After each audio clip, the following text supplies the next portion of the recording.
सरन्ध्रकर्णद्वयमान्ध्रदेशिकाः पयोधिकन्यामनुबीजरेखिके सुवेशवेदप्रणवौ तु संजगुः सुमेधसोऽस्य द्रविडावनीसुराः।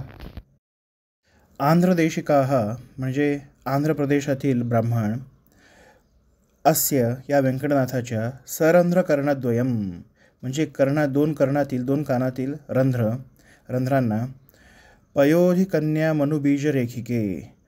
पयोधिकन्या म्हणजे समुद्राची कन्या म्हणजेच लक्ष्मीदेवी, त्या लक्ष्मीचे मनु म्हणजे श्रीमंत्र, त्याचे बीजरेखिका म्हणजे बीजाक्षर संजगुः म्हणू लागले, संबोधू लागले।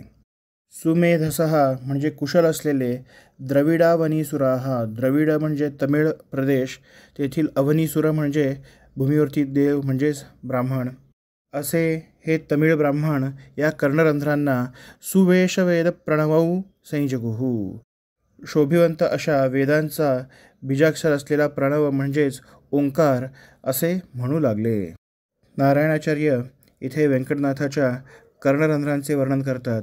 व्यंकटनाथाची कर्णरंध्रे कशी दिसत होती तर आंध्र प्रदेशातील ब्राह्मणांना लक्ष्मीचे श्रीमंत्राचे बीजाक्षर असणारा श्रीकार जो आहे तर तेलुगू लिपीतील श्रीकाराप्रमाणे या व्यंकटनाथाची कर्णरंध्रे दिसत होती, तर तमिळ प्रदेशातील ब्राह्मणांना ही व्यंकटनाथाची कर्णरंध्रे म्हणजे जणू काही वेदांचे मूळ असणारा प्रणव मंत्र म्हणजेच ओंकार, तमिळ लिपीतील ओंकाराप्रमाणे व्यंकटनाथाची कर्णरंध्रे दिसत होती।